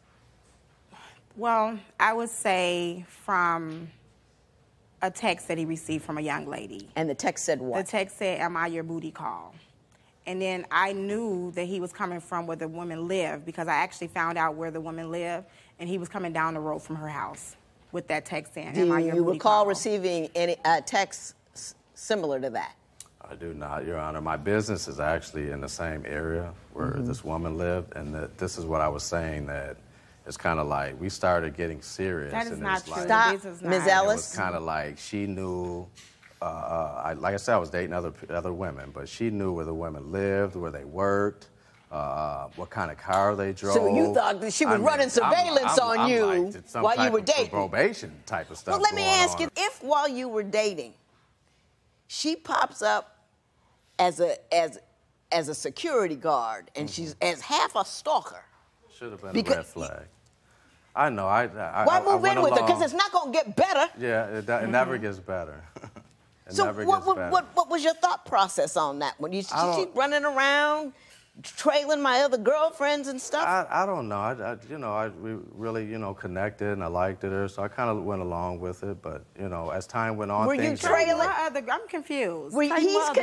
His contention is that when you first started dating and while he was still seeing other people, that you knew where all the other girls lived, what their phone numbers were, as if you were surveilling him. I never really had to. It came up in my face.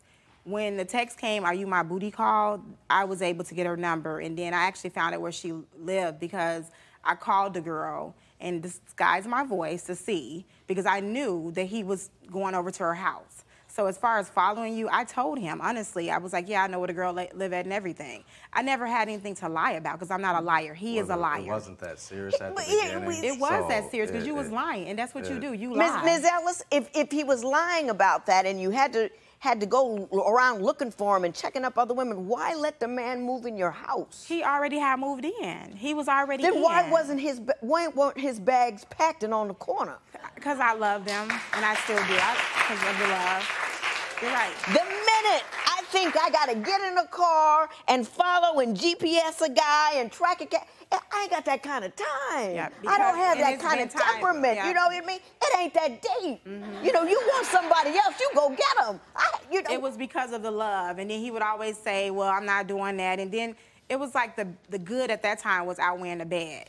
So I would give him another chance, and we kept going on and on. Then finally, I'm just like, I'm sick of it because I called him again at our office, which was supposed to be our office, with a woman in the office. And he claims that it wasn't nothing, but I found out through the emails and texts it was something. And then he still lied about that and said, oh, I'm a player. I was just trying to use her, and I was saying anything about that. And I'm like, which one is it? Did you fall in love with the girl? Are you planner, or what are you doing? And constantly lies after lies after lies. So now I'm just like, you know what? I'm too old for this. I don't have time for these games, and I'm sick of it. And he should feel like he's too old for it, but it keeps going on and on, like a kid.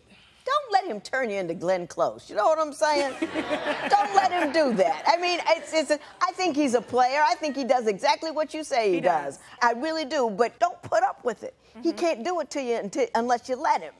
And you should have more. You're a beautiful woman. Go home, look in the mirror for a second there. And just kind of drink it all in. And then look over there like, out. Out. Well, Your Honor, let me tell you this. It's kind of like I run a business, okay? So after things didn't work out and I get my emails and social media, my phones are getting, I mean, I've had family members even call me and say, did you know your woman called me the other morning? I'm just like, you know, what you're calling people listen, out of... Mr. Tyner, the crazy card has been played. Yeah, it's down there. I know she's Glenn Close and I get that. You know, we could move on from that. I'm telling her. Yeah. The minute she feels like she has to stalk her brother, that means he don't want her and she got to go. Yeah, right? It's a lot. It's a lot. Let's go. That's all I'm saying. When you take a shower, you know, you take maybe a 5-10 minute shower, not a 45-minute shower. Those were her kids in her house. Who are you to tell her how much shower time they should have? Yeah, Which was ridiculous. No, I'm talking to you. Okay. And none of your business.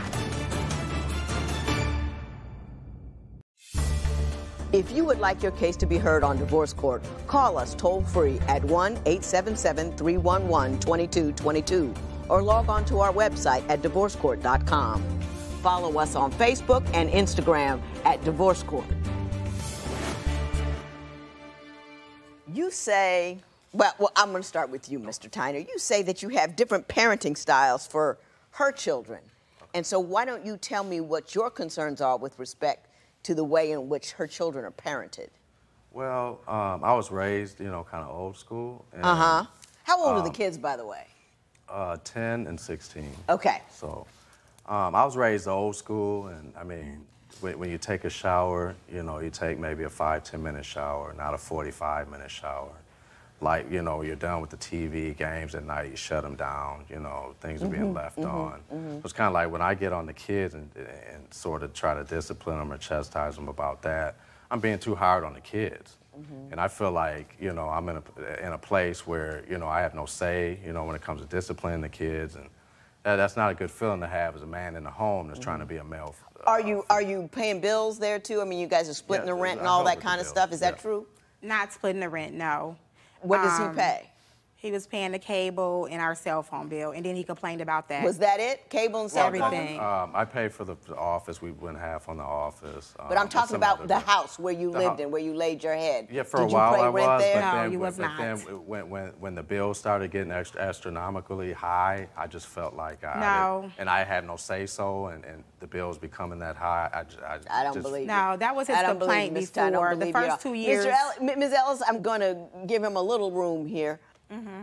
Those were her kids in her house. Who are you to tell her how much shower time they should have? Which was ridiculous. No, I'm talking to you. And none of your business. Those are her kids. You're not her. You didn't step in her life as a permanent fixture. You didn't come in there saying, I want to give you a ring and I'm going to share a future with you. Therefore, we're going to take on the job of parenting these children together. You were just a brother who wanted out of his mother's house. And then you're going to go in her house and tell her kids how long a shower they can take. And was mean about it. And was you got your nerve.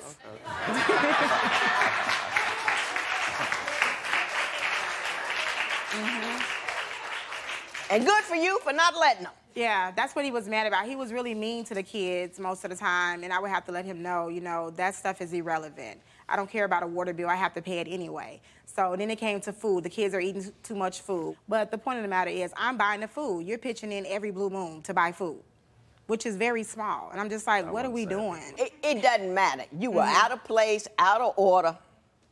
And we're off to another subject. Ms. Ellis, why don't you tell me? You say he's cheap. I guess we've already begun that conversation. Exactly. Very cheap. But why don't you complete it for me? Well, for the first 2 years, you know, I helped him establish the business. And as we build the business up, he didn't want me doing the invoices, which I thought that I would do the office work because he wanted to keep tab on the money. And as it was going, he was making good money. So then the following 2 years, it's more so like, now, oh, I didn't make that much money. But sometimes you're making about $700 a day doing a clean out with the business. And I just never understood that. Like, why are you not contributing towards, you know, the home bills? He took the office bills more important than the home bills, or even just us going out. Like, when my birthday came around, never having a gift for my birthday. Always, oh, I don't have any money. So then I'll get a dinner. But when your birthday comes, I make a big deal out of it because that's just who I am. I'm a giver. So I like to do nice things. But just always taking advantage. And then the little things that he would do for the kids, he would always be petty about it. Oh, I just bought this, I just bought that. Yeah. And I don't even buy things for my kids. Whose fault is that? No, I've encouraged you several times to do for your children. Mr. Tyner, I won't give you an opportunity to respond to those charges. No. I do plenty much for my children. Are you cheap at her house, though? Well, I mean, my business slows down around the winter months, so it's always tight around Christmas, not just her birthday, which is in December, Christmas as well. It gets kind of slow for her and myself around that time. You make a lot of money in the summertime. You don't do anything with us, which brings back to the fact that you don't do anything for my kids. You don't take my kids nowhere. You maybe took my kids to the movies once. Right. Once I even think about going to do something, it's like we're fighting. We're arguing because you're cheap and you don't want to contribute. I got it. In divorce court, couples tell me everything about their relationships. Want to share your experience? Join the conversation on our Twitter page at Divorce Court. On Facebook, check out other fans and their intimate issues. You know everybody has something to say about love. What's on your mind? So is he out of the house? Yes. When did he leave? About 3 weeks ago. Is he out for good? I mean, we've still been seeing each other. But yeah. I never know who I want to yell at more sometimes. I really don't. I mean, I don't know if I want to tee off on the jerk who takes his looks and that deep voice and he plays women and he don't have it together, you know, gets a woman interested in him, and he was playing around. He was fooling around. He was fooling around from the beginning because he used you. You got used, and then you saw what he was about. You saw what he was doing, but you sat there all doe-eyed like a deer in the headlights and just let him do it to you and do it to you and do it to you. And then he's going to come in your house and, you know, it was my business and you worked for me when you did the business together. I mean, what a trifling individual, and you just stood there and took it. I don't understand. Ms. Ellis, move forward. Move on. People don't get better. They treat you as badly as you allow them to treat you. And he's treated you badly. And he's talking about your kids in the shower in the house that you made for him. You should be appalled, outraged, disgusted, and gone. This matter is adjourned.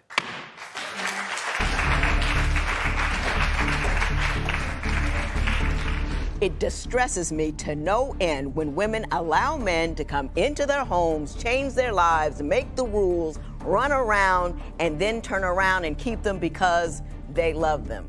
Ladies, it's okay to be alone. This morning, I heard an extreme case. In a recent magazine survey, nearly 20% of women in relationships said that they were jealous. Even without proof or provocation, women thought that their spouses would cheat. Jealousy is what brought today's couple in to see me. Divorce court is now in session. I'm here today with Christopher Sanders and Angel Henry. You two have been together for 1.5 years. I'm not quite sure what we're doing here today, so hopefully one of you two understands your relationship well enough to explain it to me. But I will start with you, Mr. Sanders. Why don't you tell me what's going on with Ms. Henry and why you're here in divorce court today? First of all, it's jealousy that me and Ms. Henry have. You know, we've been together, and I've never showed her anything. I've never done anything wrong, but it's just she has a jealous streak that's out of control. And it's really tearing, really straining to us. Mr. Sanders, you're married, right? Yeah, but I'm be divorced next month. You'll be divorced next month? Finally. Now, are you trying to get rid of both women at once? No. We gonna get rid of Ms. Henry as well? No, or what are we doing? I'm trying to be with Ms. Henry. Ms. Henry means the world to me. That's my best friend. So you here for help? Yeah, I'm here for help. All right. I'm not here to I'm just here for help. I just need to know what's I'm here for what's help. expected I of want me. help, Your Honor. Okay, I want all help. right, now.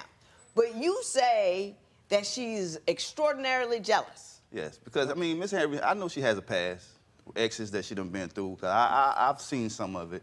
So I understand where she coming on some of the things, but by me showing her that I'm not that person, I feel that she should be able to at least give me some slack and not be so jealous. Miss Henry, are you very jealous? Your Honor, Mr. Look I at call me, him don't look at Patrick. him. I Look- call him Patrick. I think he gives me reasons to not trust him. He's Give always... me the top three things he's done that you say make him untrustworthy. Well, the top three would be, number one, deleting Make 'em rational, things, too. Deleting things out of his phone, for memory, to keep his phone from going so slow. So he deletes calls and text messages from, baby mothers and stuff. He has 3 baby mothers. So, it's like I'm sharing him with 3 other women. Not only that, Patrick likes to watch big booty porn. Object. No, big Your booty Honor, porn. No, I have proof. I have came in from lunch and, I hit the back button on the internet browser and found that he watches like the super booty butts. The super, like the butt injections, how... Oh, yeah, where it's just it's I'm just small frame, so I don't very have, disproportionate. It's very disproportionate. I don't have that, Do you like disproportionate behind? No, it was a video. It's a site that I watch videos on. You know how they be dancing on the videos and stuff. So it was no porn. And were they turking and all that jiggling going on in the back? I don't know how to twerk. I can't twerk. I don't want to be an alarmist or anything, but when you got regular people spending their time putting their booty out, injecting it full of silicone and jiggling it on the tube, we're in trouble as people. Yes. I think that's a little frightening, and they wouldn't do it if you wouldn't watch, but I'm just saying. Yeah. So he deletes his phone, he watches big booty porn, and what is the third of the top 3 things he does that makes you jealous? Just having 3 kids' mothers, I'm not really... That he's a traveler. You've traveled from woman to woman, and with each woman you've left a life. I would say I'm a traveler. And we don't have you've been kids traveling. together. You can't have 3 babies' mamas and not be a traveler. Do you understand what I'm saying? And we You've have got no 3 kids different women who are looking to you as primary support for their kids. So you have traveled. Yeah, I guess you can say it like that. Yeah, you've traveled. Yes. And we have no kids together. You have what? We have no kids together. So that makes me feel, a little bit inadequate. That I don't have that bond with him, like his baby mothers have. Let me clear up that confusion for you right there. Okay. Yeah, children aren't a bond. Okay. Children are a lifetime requirement, and they're something that you do after a great deal of reflection and commitment, and it's not something to keep a guy or to keep connected to a guy. The best thing you can do is not have a baby with this man, because he's already got a lot of babies out there. Well, no, but he wants another child. What? He wants another child, but my son is like 19, so I'm definitely you not do what you need starting to over. do, and you already know that he travels. Do you see what I'm saying? Yes, ma'am. You've got 18 months with him. Everything's good. Anything can be fun for 18 months. Yes. But all I'm saying is to you, don't put yourself in a position, well, I want to be like the others. I want to have that bond with him, so I'm going to have a baby with him. I think a lot of women think that it is the stupidest thing in the world, because they end up stuck. They got this kid, this financial responsibility, and the man has traveled on. Yes. So please don't think of it as that, I don't have that connection with him. You don't have that problem. Can you tell me some of the things that she has done as a function of her jealousy that you have found over the top? Your Honor, I don't think we had that much time. Well, I'll do the same thing I did for her. Give me the top 3. My phone. She has all access to my phone. Right. But every time that phone rings, or it makes any kind of sound, buzz, chirp, whatever it is, she on it. Believe it. She's on it, wanting to know who it is, who it ain't, and who it should be. You know what I'm saying? And You want to know who it is, who it ain't, and who it should be? I do, because I feel like it's not, you know, Patrick's thing is he needs privacy. And I'm like, well, you don't have privacy in a relationship. Everybody You know, needs and if your phone is ringing, no, you don't. Whoa, Ms. Henry, you don't have privacy in a relationship? No, not as far as your phone. No, ma'am. Now listen, how fun is it? How enjoyable is a life where a chirp, a buzz, or an alarm puts you in a state of crisis all day long, because this phone can go off all day long? How much fun are you having? How relaxed are you? Well, it's not, it's a job.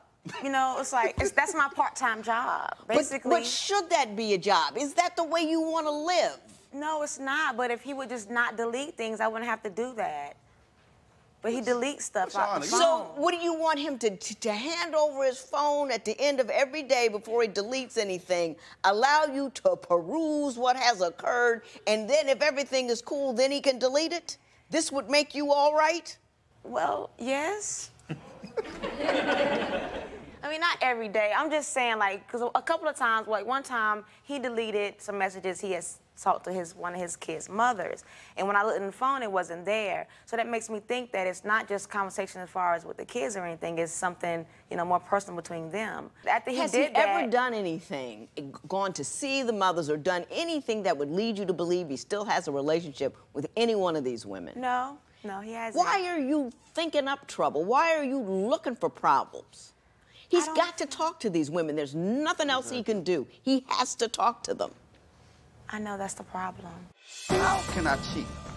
I have a picture of her from here to here. Her right there. Can I see it? That's her. So how can I possibly cheat? Well, you keep your shirt on, but anyway, you know. Exactly. Divorce isn't easy. If you need help with your breakup, call toll-free at 1-877-311-2222 or visit our website at divorcecourt.com. Follow us on Facebook and Instagram at Divorce Court.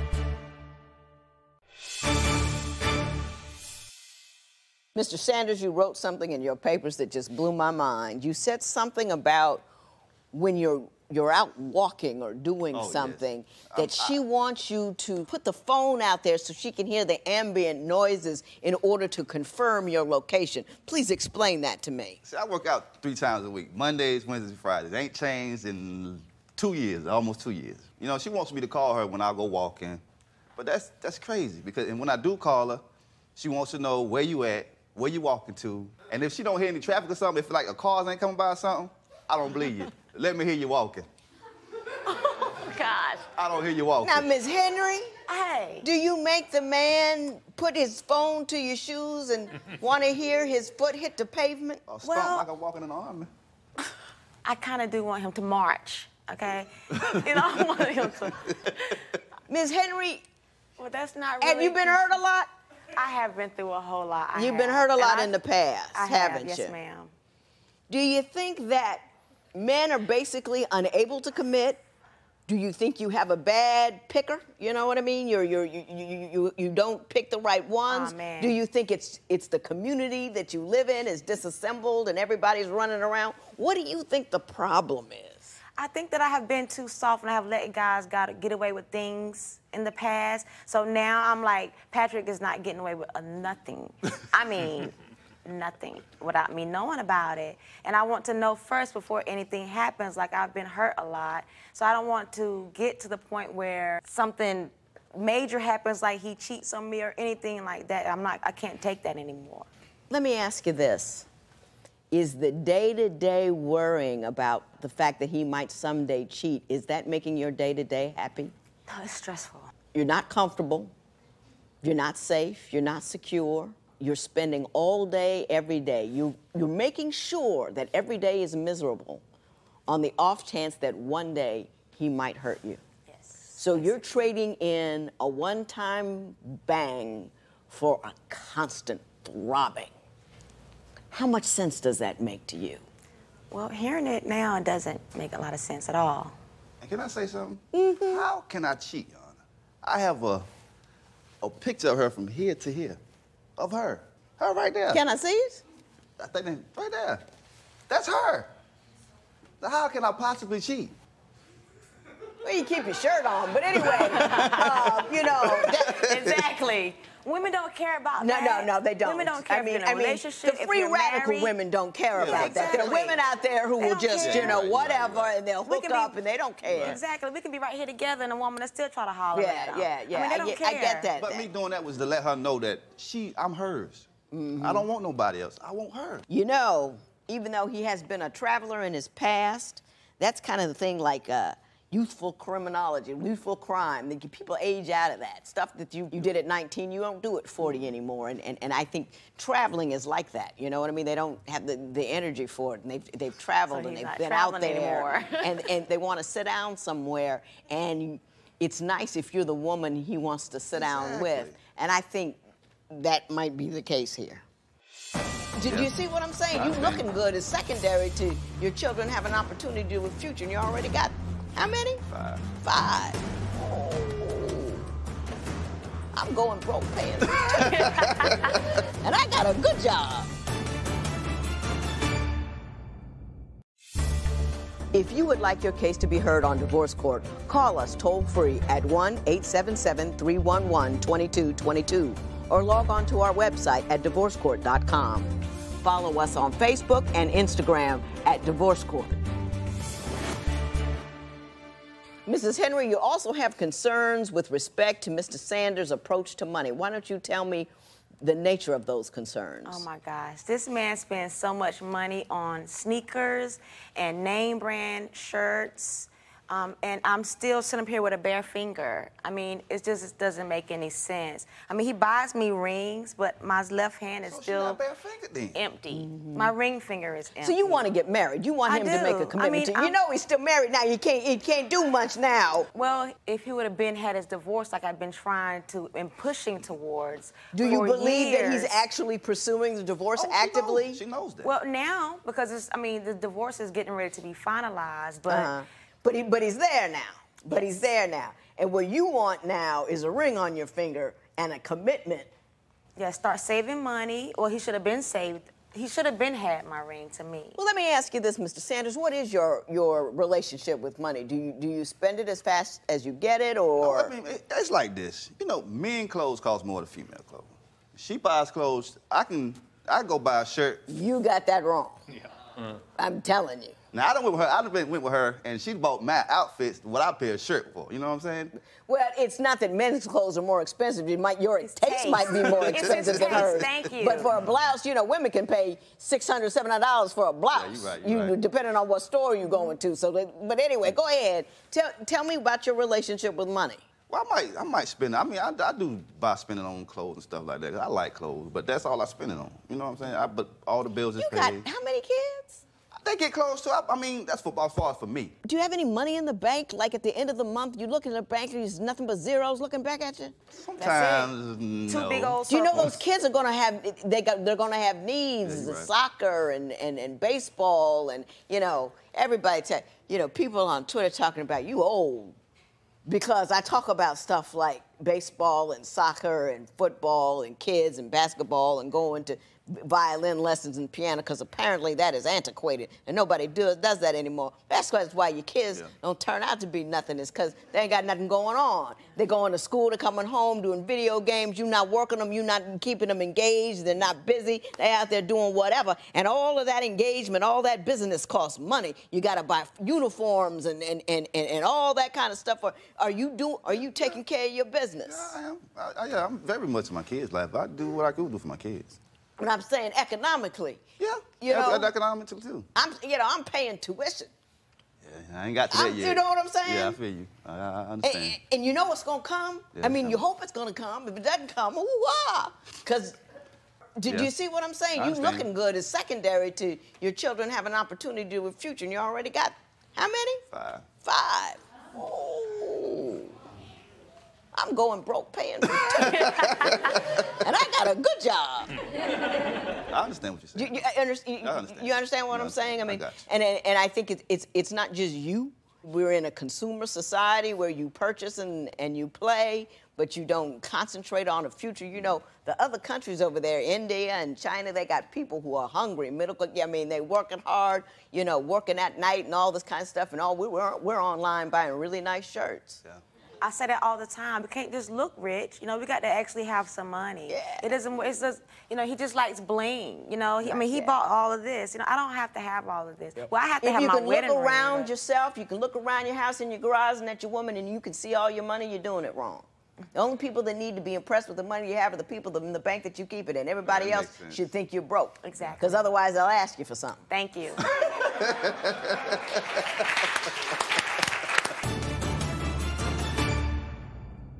In divorce court, couples tell me everything about their relationships. Want to share your experience? Join the conversation on our Twitter page at Divorce Court. On Facebook, check out other fans and their intimate issues. You know everybody has something to say about love. What's on your mind? You know, when I read you people's documentation, I thought you were a hot mess, and I wrote a lot of rude comments that I was going to share with you about not understanding what it is to be in a relationship and going from person to person and relationship and bed to bed without thinking about the consequences of your action. I choose, however, not to say any of those things to you people because I actually like you. I think that you're good people. I think you've made a few mistakes in the past, both of you. Mistakes about who you're with and why you're with them. I think you're both more grown now, more adult, and I think you have an opportunity to make it work. But you don't have an opportunity to make it work if you conduct your marriage outside your marriage. You can't do it on social media. You can't do it at the mall. You can't do it over the phone.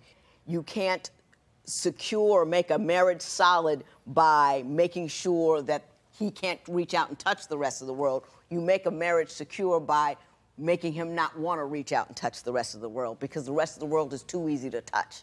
Do you understand what I'm saying? Checking the phone doesn't make any difference. Checking social media doesn't make any difference. Finding out where he is, you've got to be able to trust him because if you can't trust him, you can't live a comfortable life.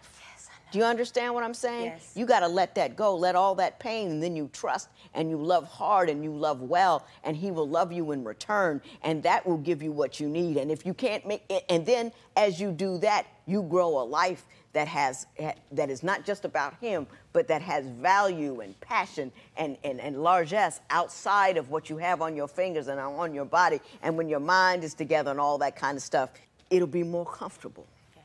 Because you're more comfortable in who you are as a woman, okay? And save your money. You got too many kids to be spending money on nothing nice. I don't want to see you in anything name brand ever again. This matter is adjourned.